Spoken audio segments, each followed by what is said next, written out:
ఈ one day chef ఛాలెంజ్లో నేను రకరకాల ఐటమ్స్ అయితే తయారు చేశాను. ఒక రెస్టారెంట్లో వన్ డే షెఫ్ కోసం జాయిన్ కూడా అయ్యాను. సో వీడియో అయితే క్రేజీగా ఉంటుంది, చూడండి. వీడియోకి చాలా హార్డ్ వర్క్ చేసా, ఒక లైక్ చేయండి ప్లీజ్. నా ఫ్రెండ్ షెఫ్ కనుక తన హెల్ప్తో నేను ఫుడ్ ఐటమ్స్ అయితే ప్రిపేర్ చేస్తాను. నా మొదటి టాస్క్ పిజ్జా తయారు చేయడం. సో ముందుగా పిజ్జా బేస్ అయితే తీసుకున్నాను. ఎగ్జాక్ట్లీ నా ఫ్రెండ్ ఏదైతే చెప్తున్నాడో సో ఆ ఇన్స్ట్రక్షన్ ఫాలో అవుతూ చక్కగా అయితే ప్రిపేర్ చేస్తాను. పిజ్జా బేస్ మీద మొదటిగా నేను పిజ్జా సాస్ వేసాను అండ్ వాళ్ళ సీక్రెట్ రెసిపీ సాస్ కూడా వేసాను. అవి రెండు చక్కగా మిక్స్ చేసి పిజ్జా బేస్ మొత్తం రెడీ అయ్యేలా చేశాను. నేనైతే కనుక కొంచెం చేసి సరిపోయింది అన్నాను, కానీ మా ఫ్రెండ్ అయితే అలా కాదు, మొత్తం కంప్లీట్గా చెయ్యి నన్ను ఎంకరేజ్ చేశాడు. సో నేను కంప్లీట్గా అయితే కనుక ఆ పిజ్జా బేస్ అంతా అప్లై చేశాను. దానిపైన చీజ్ వేయమని చెప్పారు. సో దాని మీద ఆల్రెడీ చాపెట్ పెట్టుకున్న చీజ్ ఉంది. ఆ చీజ్ అయితే మొత్తం కంప్లీట్గా నేను దాని మీద స్ప్రెడ్ చేశాను.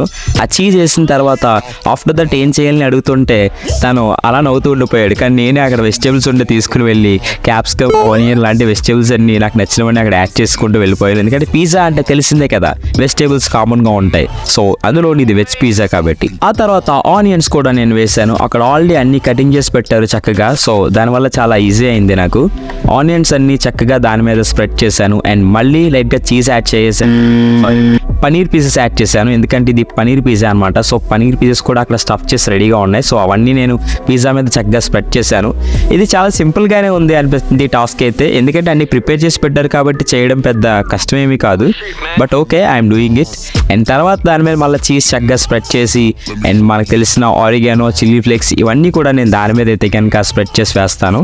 చూడండి, మొత్తానికి సాధించాం. పిజ్జా టాస్క్ అయితే కంప్లీట్ అయిపోయింది. ఇప్పుడైతే పిజ్జాని తీసుకెళ్ళి చక్కగా ఓవెన్లో పెట్టేశాను. సో పిజ్జా పని అయితే కంప్లీట్ అయింది. ఇప్పుడు మనం వెళ్తుంది టాస్క్ 2.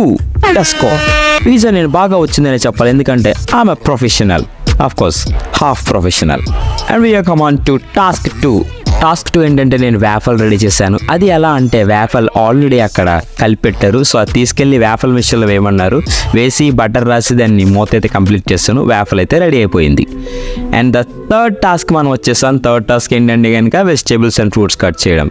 వెజిటేబుల్స్ కన్నా నేను ఫస్ట్ అయితే ఫ్రూట్స్ ఎంచుకున్నాను. అందులోని పైనాపిల్ కట్ చేయడం అంటే ఇట్స్ ఎ నాట్, అది అందరి వల్ల కాదు, ఎందుకంటే కొద్దిగా టఫ్గా ఉంటుంది, కొద్దిగా ఎక్స్పీరియన్స్ కావాలి. బట్ ఫైనల్లీ 2-3 పైనాపిల్స్ చెడగొట్టిన తర్వాత ఒక పైనాపిల్ అయితే మొత్తానికి నేను స్మార్ట్గా కట్ చేశాను వీడియో కోసం. పీసెస్ అయితే అదిరిపోయి అండ్ పైనాపిల్ టేస్ట్ కూడా చాలా బాగుంది. Let me show you what I got. This beat is so hot. Fruits cutting అయితే అయిపోయింది. నెక్స్ట్ మన టాస్క్ 3లోకి వెళ్తున్నాం. టాస్క్ 3 ఏంటంటే మనం చైనీస్ నూడిల్స్ తయారు చేయబోతున్నాం. వావ్, నిజమే నేను చెప్పేది. నాకు షెఫ్ అయితే ఏవైతే ఇన్స్ట్రక్షన్స్ ఇచ్చారో అవన్నీ స్టెప్ బై స్టెప్ ఫాలో అవుతూ నేనే నా స్వహస్తాలతో నూడిల్స్ ప్రిపేర్ చేస్తున్నాను.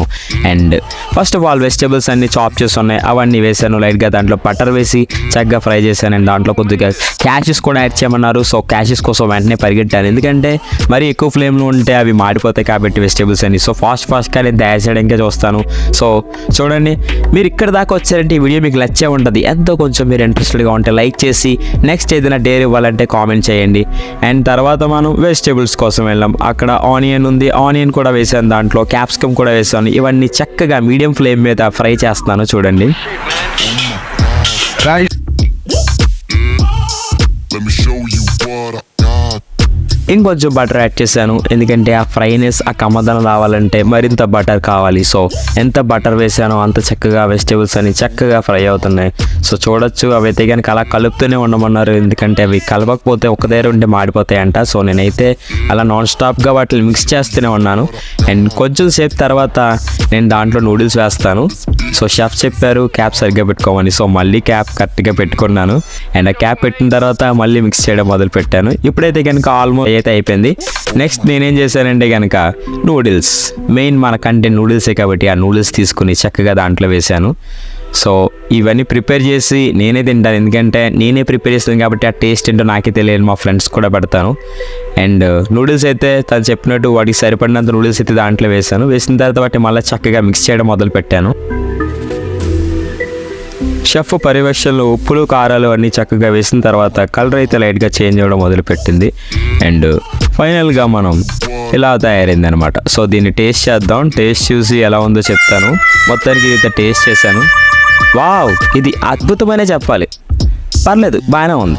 టాస్క్ 4 ఏమీ లేదు, ఈజీగా ఫ్రెంచ్ ఫ్రైస్ ఫ్రై చేయడమే. ఫ్రైస్ ఆయిల్ వేసాను, అవే ఫ్రై అవుతున్నాయి. సో మొత్తానికి 4 బళ్ళు కంప్లీట్ చేసిన తర్వాత మనం డిజర్ట్కి వెళ్తాం. నల్లగా కాలిన ఎర్రని చిన్న చెక్క మొక్కలో పెట్టి లైట్గా బటర్ రాసి చక్కటి చాక్లెట్ కేక్ మొక్కని అలా పెట్టేసి కమ్మటి వెనిలా ఐస్ క్రీమ్ చందమామలా ఉండ చుట్టుకుని అబ్బా ఏముందండి కళాపోసన ఆ స్కూప్ని వెంటనే తీసుకుని ఆ చాక్లెట్ కేక్ మీద అలా పెట్టేస్తే అదిరిపోదు. చూడండి ఒక లుక్. వెంటనే కమ్మటి చాక్లెట్ సిరప్ బాటిల్ తీసుకుని దాని మీద వేస్తే సెగలు కప్పుకుంటూ ఉండదు ఆ బ్రౌనీ.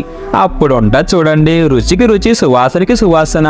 వెంటనే ఆ బ్రౌనీ మీద చక్కటి చాకో చిప్స్, కలర్ స్ప్రింకిల్స్ వేసి చేతికి అందిస్తే పిల్లలైనా పెద్దలైనా ఎవరు కాదనగలరు. లైక్ చేసి సబ్స్క్రైబ్ చేయి.